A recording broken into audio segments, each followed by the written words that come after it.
Good day everyone, we are Group 1 and we are going to present to you our job sheet number 13, which is Food Safety Act of 2013. And here are our members. This is Article 7, Crisis Management. Section 23, Rapid Alert System. Rapid Alert System for the notification of a direct or indirect risk to human health due to food shall be established by the FSRCB. So, FSRCB stands for Food Safety Regulation Coordinating Board. So, ano nga ba yung Rapid Alert System? So, ito yung nag-notify sa atin ng direct or indirect risk to human health due to food. So, pinag-uusapan dito yung food. So, ang Rapid Alert System are important because they help to protect public health and consumers' confidence by detecting and reporting issues with food, feed, and consumer products. So, a Rapid Alert System help identify safety hazards early so that contaminated products can be recalled before they are distributed or consumed. So, international collaboration. Rapid Alert System allows countries to share information quickly, which helps prevent the spread of contaminated products across borders. So, hindi na natin sinasarili yung information na nakuha natin. So, i-share din natin sila dun sa mga bansa din na nakakolaborate natin, na nagiging kapartner natin sa importation and exportation ng mga products. Kaya din sila, na mag-share din sila ng information about dun sa mga contaminated products para ma-help, ma-prevent yung pag-spread pa ng mga nagantong products.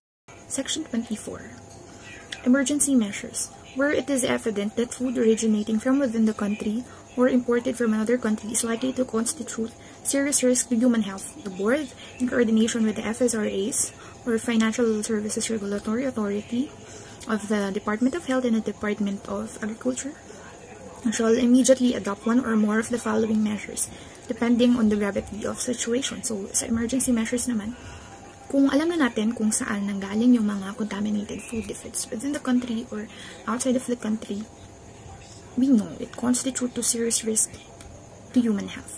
So, kailangan natin, kung nakikita natin na may ganun palang problema na serious risk to sa human health natin or ng consumers, so kailangan mag-adopt tayo ng measures. The following are the measures na gagawin natin depending on the gravity of the situations. So, A, in the case of food of national origin, so if the food is nanggaling siya within the country, there are 3 measures na kailangan natin i-take. Suspension of its distribution in the market or the use of the food in question. So, kailangan natin suspend yung distribution nun sa market, gayon din para hindi na siya makonsume pa ng consumers.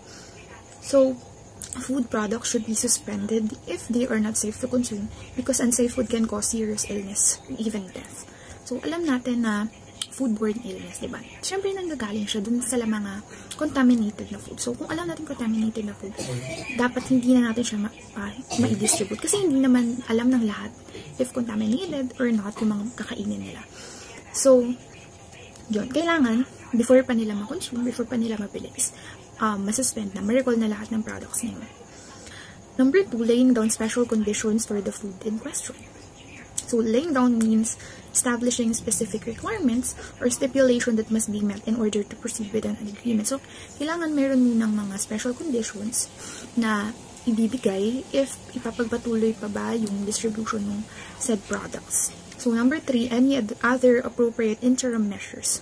So, interim measures, yun yung urgent measures that apply only where there is an imminent risk of irreparable harm to convention right and where such measure is necessary in the interest of the parties or the conduct of the proceedings. So, interim measures, urgent measures, yung talagang need na kailangan gawin. It is temporary actions that are used until something more permanent is established or done. So, ito yung temporary, meron lang yung panandalian man lang hanggang sa magkaroon na talaga pag-usapan na yung pang-permanent para before ma-establish yung permanent measure. So, letter B, in the case of food from another country. So, ito na, kapag galing siya sa inimportan natin. 1, suspension of imports of the food from all or parts of the third country concerned and where applicable from the third country of transit. So, gaya lang ng 1, di ba? Kailangan ng suspension para hindi na mag-spread pa yung contaminated products, di ba? So, but dito, hindi siya sa market natin, kundi dun siya mismo sa mga, sa third country transit, kung saan nanggagaling yung mga products na ini-import natin. So, yun yung tinatawag ng mga ban. Binaban yung products from this country. Ganon. Ganon yung tinatawag na suspension dun. And number 2, laying down special conditions for the food in question from all or part of the third country concerned. So, same din sa nauna, di ba, meron ding special conditions na kailangan nilang ma-met in order to have an agreement para kahit paano is ma-distribute yung mga products na yun. Ganun. Number 3, any other appropriate interim measures. So, ayun, depending sa situation na, kailangan nilang maglagay ng temporary actions until maka-establish ng permanent one. So, proceed naman tayo sa section 25, Plan for Crisis Management, na connected siya sa PSRA. So, the board in coordination with the PSRA and other relevant government agency shall prepare a general plan for the management of a threat to food safety such as radiation, contamination of food shortage, requiring coordinated action and other crisis situation which may compromise food safety. So, ang sabi dito na yung connected siya sa Food Safety Regulatory Agency and other government agency na nag-prepare ng general plan to address threat to food safety. So, yung radiation contamination, yung situation where food may become contaminated with radiation posing health risk. For food storage naman yung scenarios na involving shortage of food that requires coordinated action to meet public demand. Tapos yung other cases naman nito yung situation that could compromise food safety such as widespread foodborne illnesses or the distribution of contaminated food.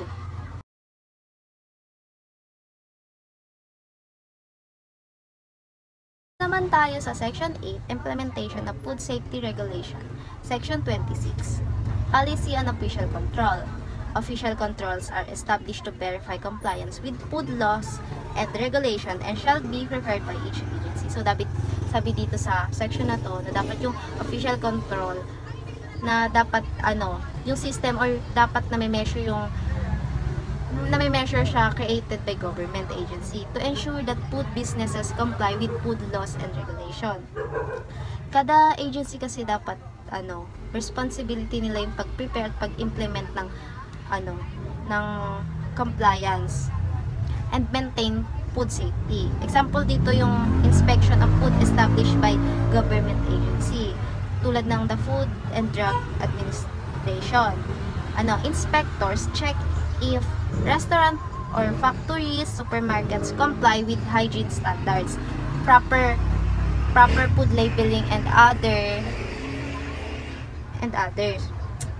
Kapag may nahanap silang violation dito, pwedeng yung issue na to is kailangan siyang kailangan maano siya ng corrective action.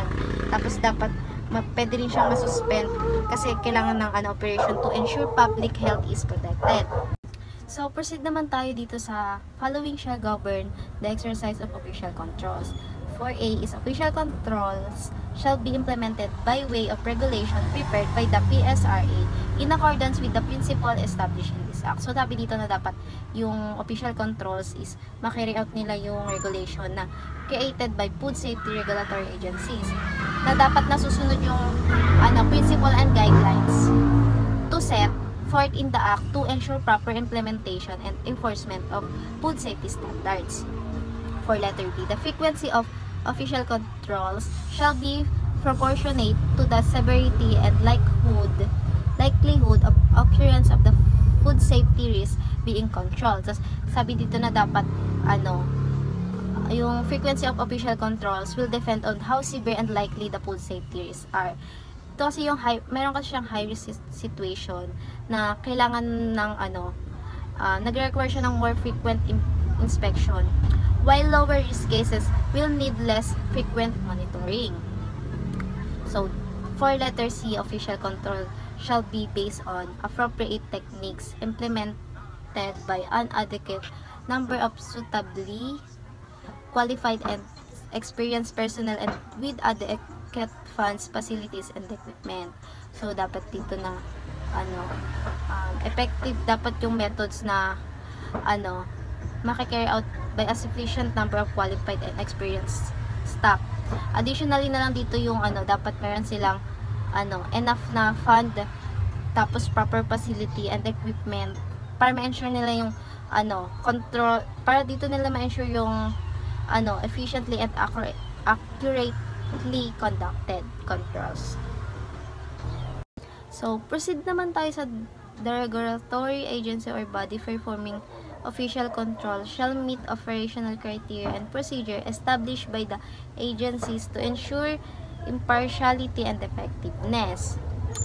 So, dapat dito na yung regulatory agency responsibility nila yung official control na dapat napapalo ng mga operational standard and procedure na nakaset sa relevant authorities. Dito yung nag-ensure dito na ang agency operates fairly without bias and performs its duties effectively to uphold food safety.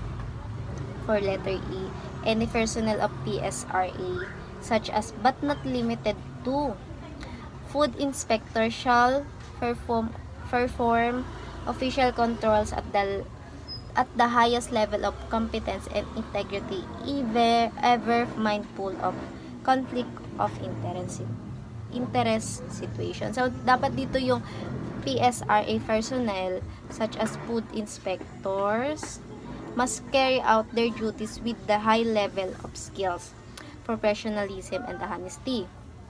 Dapat ma-avoid nila yung any conflict of interest to ensure their action are fair, unbiased, and focus solely on protecting public health. For letter F, policies and procedures for official controls shall be documented in a manual of operations to ensure consistency, high quality, uniformity, predictability, and transparency. So, dapat dito yung policy and procedures for official controls must be clearly written in a operational manual. This measure that the process is consistent of high quality, uniform across different cases, predictable in outcomes, and transparent so that everyone can understand and trust how food safety regulations are enforced. G. Provision shall be made for official controls to be delegated to other competent bodies as determined by the regulatory agencies and of the conditions under which shall take place. When official controls are delegated, appropriate coordination and other procedures including oversight shall be in place and effectively implemented. The accountability over the delegated function shall remain with the regulatory agency, and the agencies responsible for the implementation of official control shall be provided with the necessary funding and technically support out of their existing budget to perform official controls according to the principle including in this art. Section 27, Traceability. Traceability shall be established for foods at relevant stages of production, post-harvest handling, processing, or distribution when needed to ensure compliance with food safety requirements.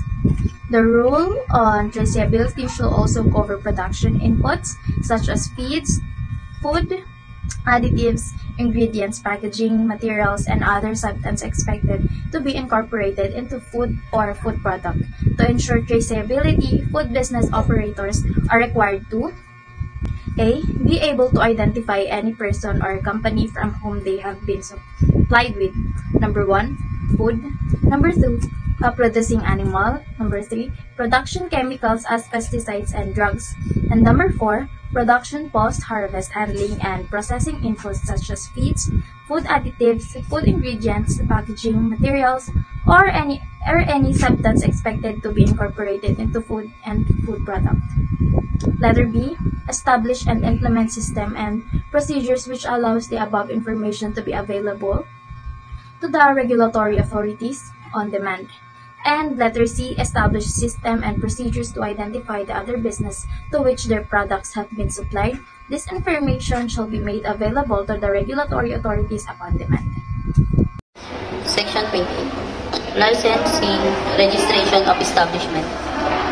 Appropriate authorization shall be developed and issued in the form of a permit, license, and certificate of registration or compliance that will cover establishment. Sa Section 28 din po is pinapaliwanag na pag tayo ay magpapatayo ng gusali or mga establishment is dapat kumuha muna tayo sa municipal or sa barang bayan ganun kung saan sasakupan para po may notaryo ng na pwede kang magtayo doon.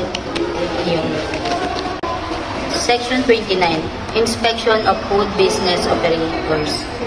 Regular inspection of food business operators shall be performed by the FSRAS or the control bodies delegated to conduct the activity. A. Inspection shall take into account compliance with mandatory food safety standard in the implementation of HACCP, good manufacturing practice, and other requirements of regulation. B. The frequency of inspection shall be based on the assessment of risk establishment producing high-risk foods or carrying out high-risk activities shall be inspected more frequently. Dito sa Section 29, lahat na napaloob dito is yung pag-inspect sa business, lalo na especially sa mga food, like sa mga fast food. Chine-check po yan ng mga, dito sa Philippines, ang alam ko is chine-check siya ng FDA and DTI, na kung pasado pa yung standard, hindi babagsak, malinis pa yung pagkakagawa, and quality pa rin ba na malayo or iwas sa sakit ng mga para hindi po makagawa ng mga cross contamination. Base inspection and shall be regularly evaluated based on suitable procedures to verify their continuing competence. And so sabi dito sa letter C na yung mga inspectors daw dapat ay may specific skills para sa risk-based inspection o yung inspection na naka-base sa risk level ng mga pagkain. Dapat ding regular silang nag-evaluate gamit yung mga tamang process para masiguro yung kanilang ang kanilang patuloy na competence o kasanayan sa trabaho o effectivity nila. So next is D. Appropriate procedure shall be in place to ensure that the results of inspection are interpreted in a uniform manner. So sabi dito sa letter D, na dapat may tamang procedures at sinusunod para masigurong pare-pareho o uniform ang pagkakaintindi ng lahat ng mga inspection results. Importante ito para maiwasan ang iba-ibang interpretation na maaaring magdulot ng hindi pagkakaintindihan or misunderstanding. Next is we have Section 30 or food testing laboratories. Dito naman, we have letter A sa accreditation. Sabi dito na food testing shall be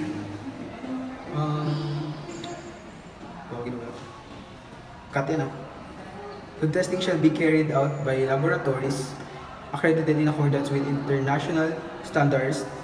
Those that are not currently accredited shall apply accreditation within a specific period of time.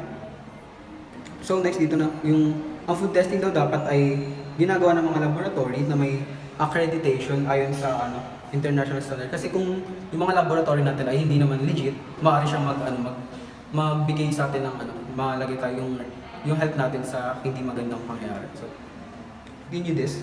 Kung hindi pa accredited yung lab, dapat natin ma-apply siya para sa accreditation sa loob ng isang specific na time frame. Halimbawa, yung lab natin dapat, kung hindi pa siya accredited, siguro as soon as possible, dapat ma-accredited na siya.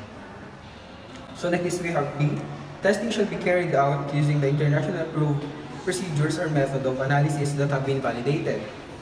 So sabi naman dito, ang testing daw dapat ay sinasagawa gamit ang mga internationally approved na procedures or methods of analysis na validated o sinuri na ang bisa niya pati yung accuracy. Kasi kapag hindi naman valid or hindi naman legal yung pag-process natin sa para dito sa testing procedures, maaari siyang mag-fail or maano yung credibility ng natin, ng mga manufacturers natin. Next is we have avoiding conflict of interest. Laboratories should be organized and managed to prevent conflict of interest in the conduct of testing. So dito naman, ang mga laboratory daw dapat ay nakaplano at pinamahalaan ng walang conflict of interest sa kanilang testing para masigurong objective at tamang kanilang results. So, next is letter D, laboratories shall be staffed with analysts with the required expertise and professional competence. Sabi dito na ang mga laboratory ay dapat may staff o analyst na may tamang expertise at professional competence para masiguro na maayos yung pagdas ng pagkain natin.